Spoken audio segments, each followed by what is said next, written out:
Assalamualaikum teman-teman. Halo, perkenalkan nama saya Syifa Najmiatus Saada.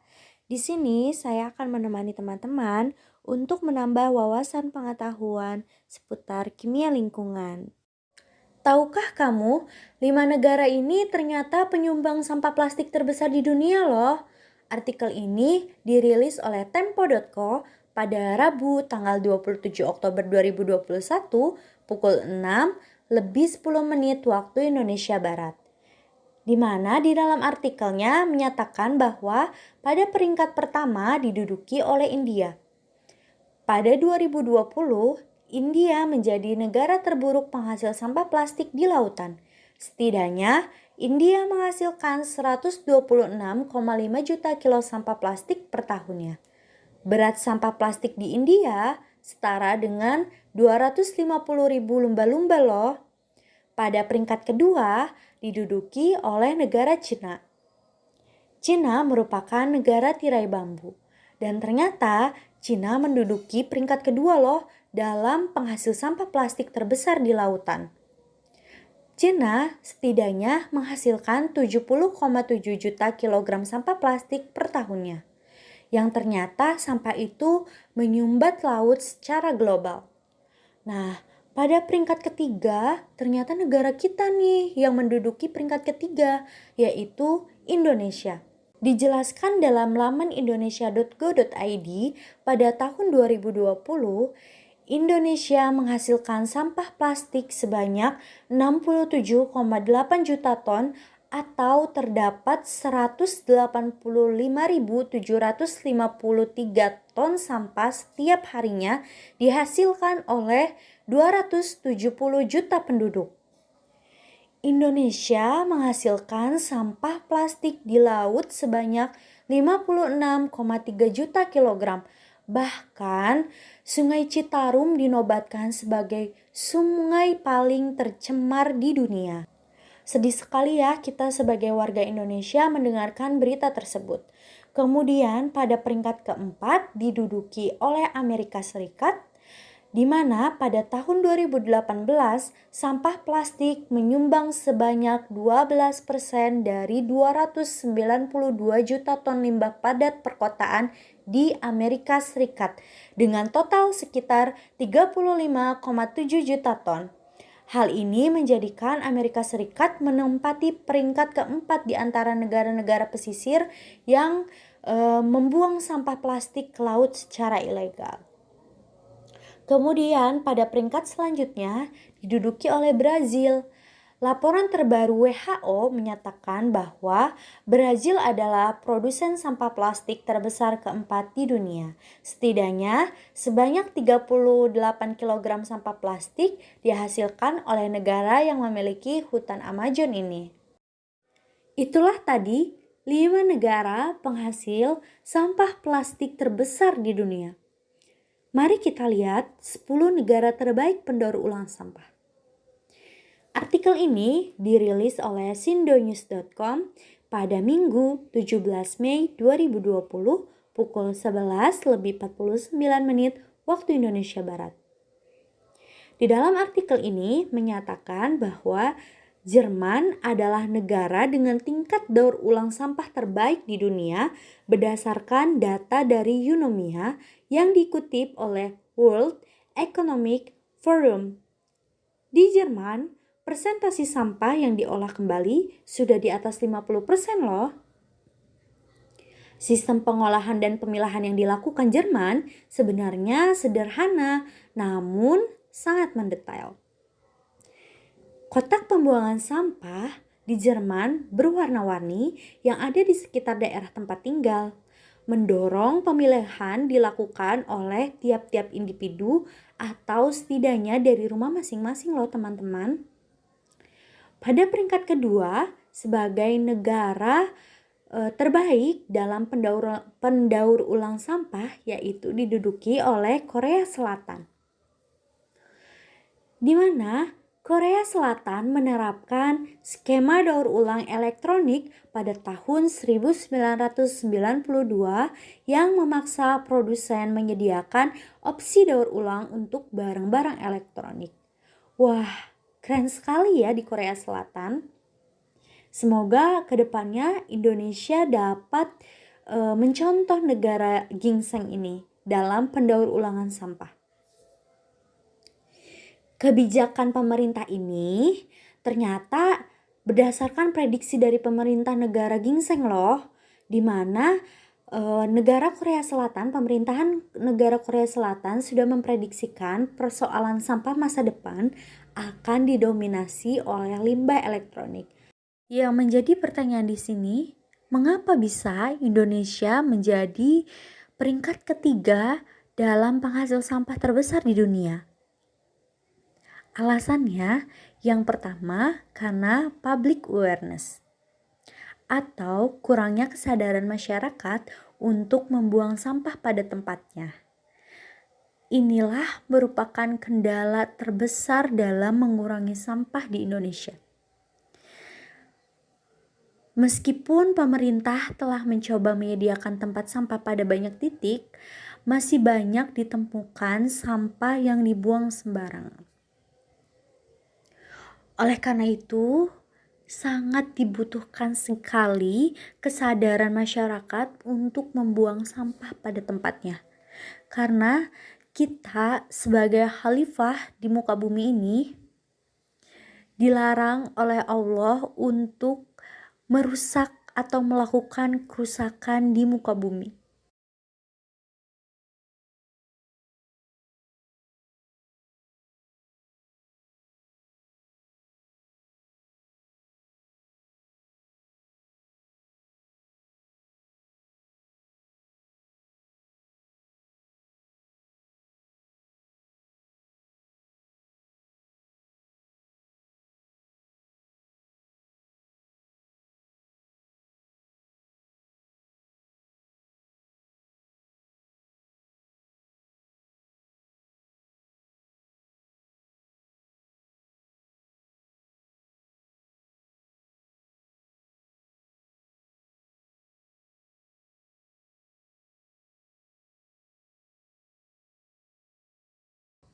Alasan yang kedua, selain public awareness, adalah kurangnya solusi dari pemerintah.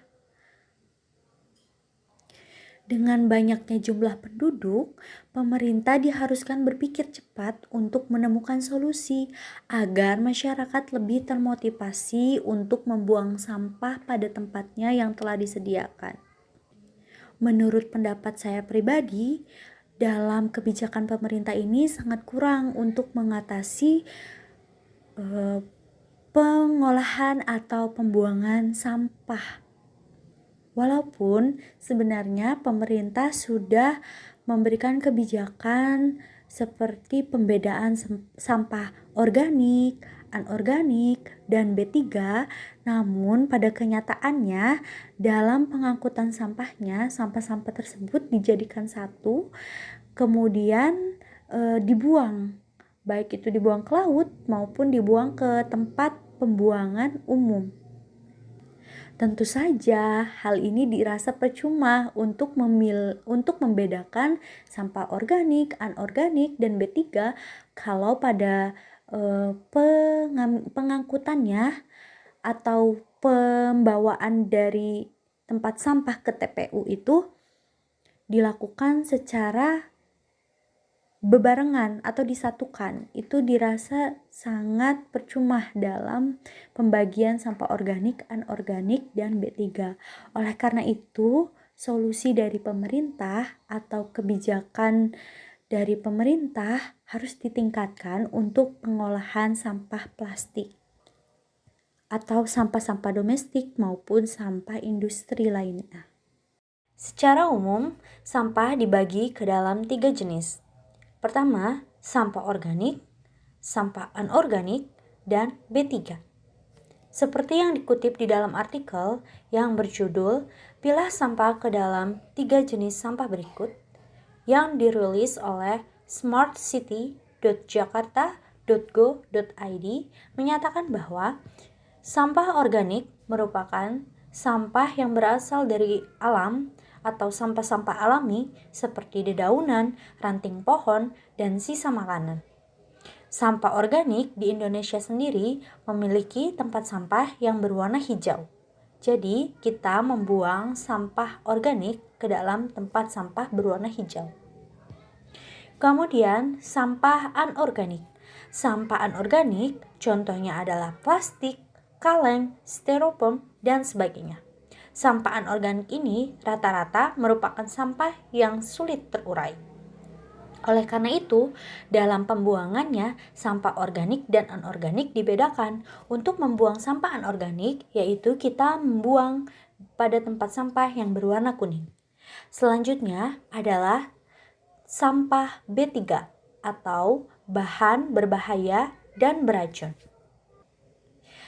Secara umum, B3 ini yang termasuk dalam kategori ini adalah pecahan kaca, bahan-bahan kimia, dan benda berbahaya lainnya, seperti alat suntik bekas maupun infus bekas dan lain sebagainya, yang memiliki resiko bahaya bagi petugas atau masyarakat dalam menangani sampah.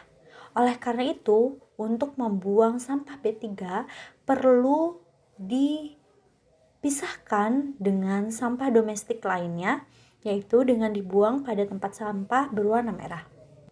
Setelah kita mengetahui jenis-jenis sampah dibagi 3, maka kita dapat melakukan pengolahan sampah dengan menggunakan konsep 3R, yaitu reuse, reduce, dan recycle.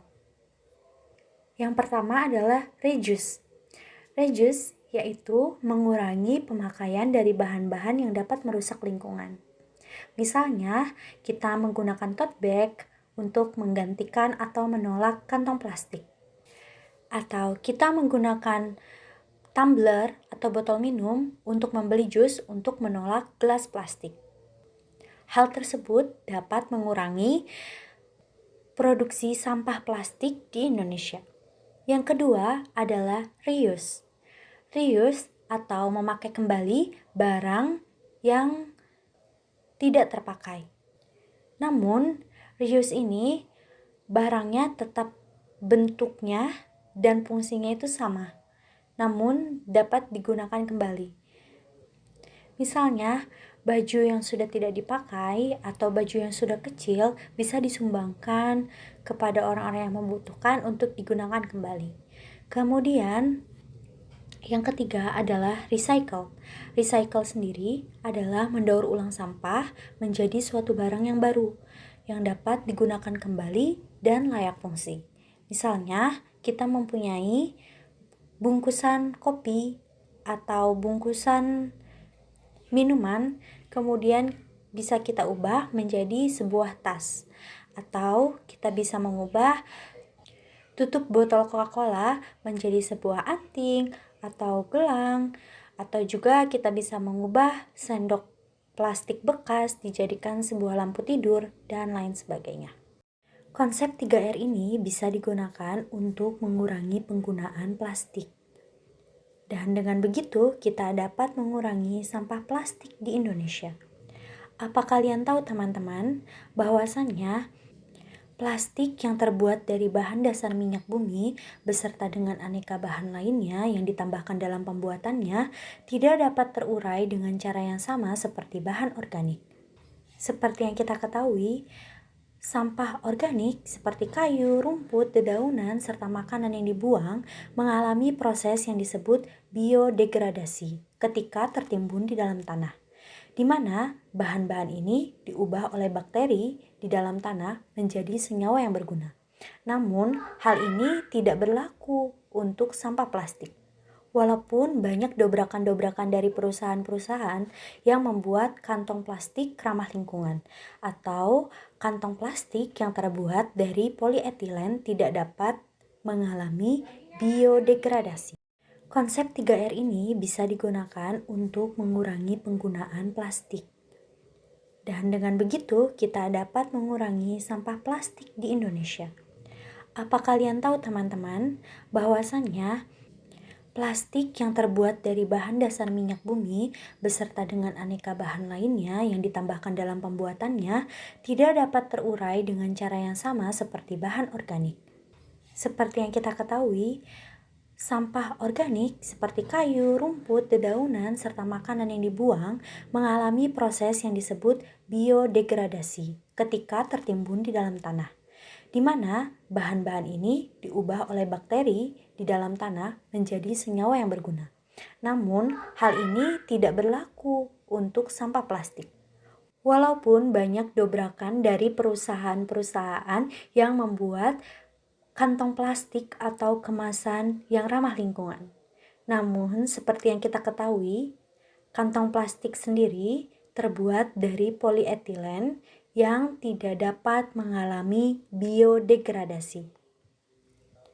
Namun, sebenarnya pada plastik dapat terjadi fotodegradasi, yakni menjadi rapuh dan terpecah belah bila terkena pancaran ultraviolet dari sinar matahari. Tapi, tentu saja diperlukan waktu yang lama bagi matahari untuk melakukan keajaiban ini.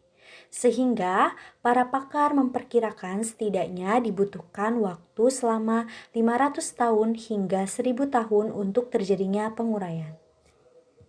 Sumber ini saya kutip dari sebuah artikel yang berjudul "Berapa Lama Sampah Plastik Dapat Terurai" pada 17 September 2018. Maksud saya yang dirilis pada 17 September 2018 oleh buleleng.bulelengkap.go.id. Seperti yang sudah dijelaskan tadi, sampah plastik dapat mengalami fotodegradasi, yaitu ketika dipancarkan ultraviolet dengan waktu yang lama akan menjadi potongan kecil-kecil atau mikroplastik.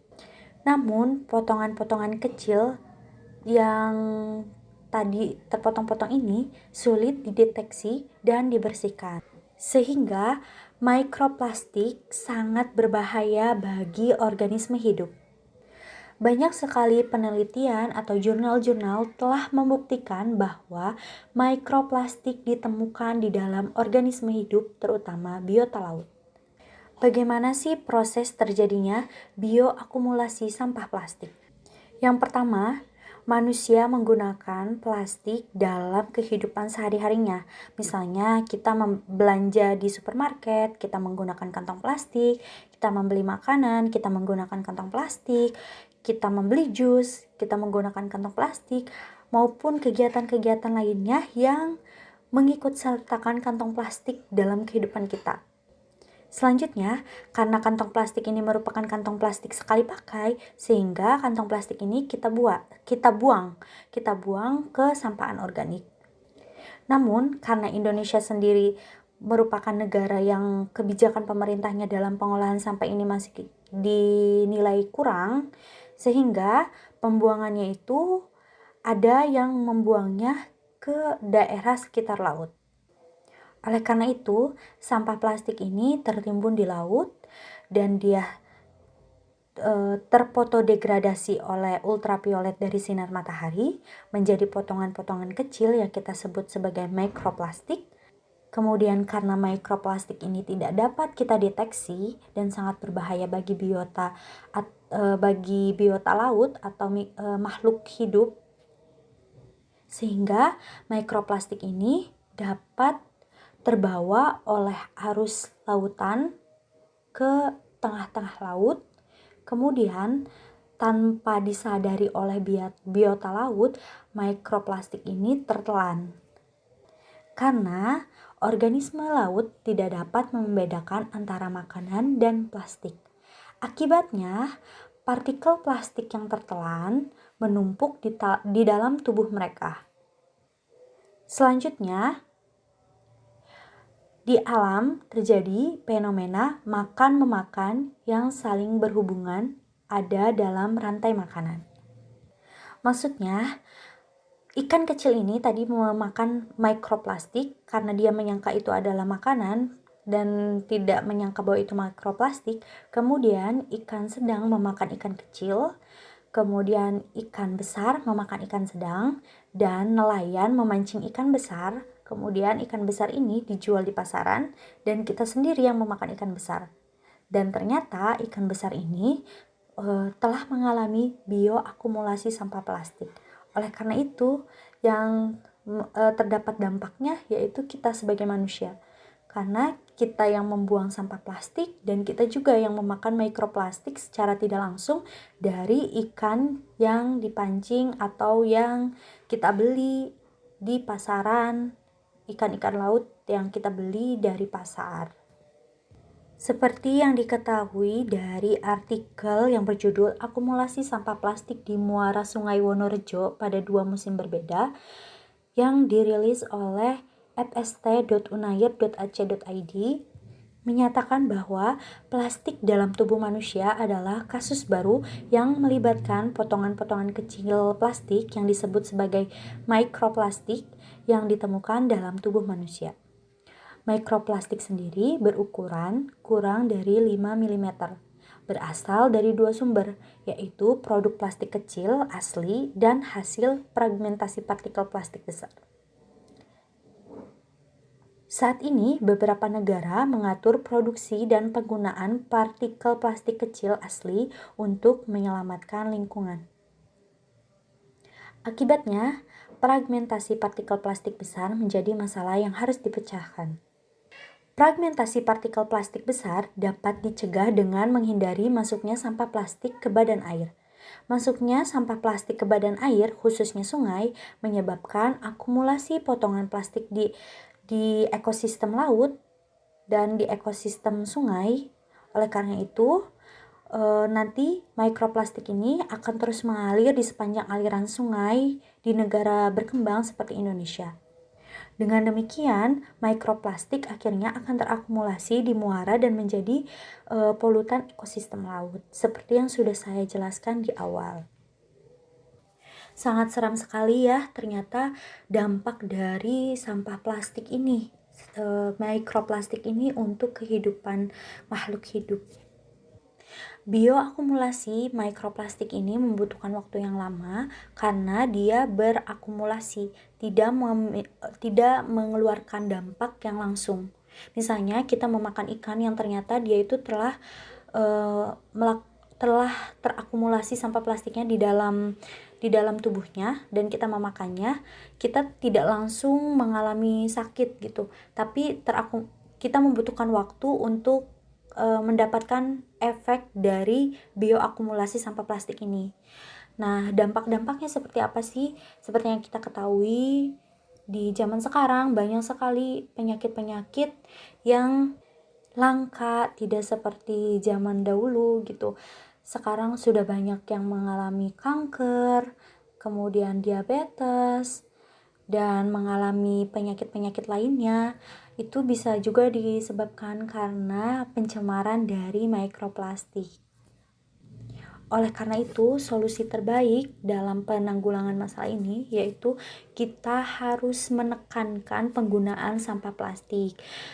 Kita bisa melakukan hal-hal yang sederhana seperti menggunakan tote bag untuk berbelanja atau menolak kantong plastik.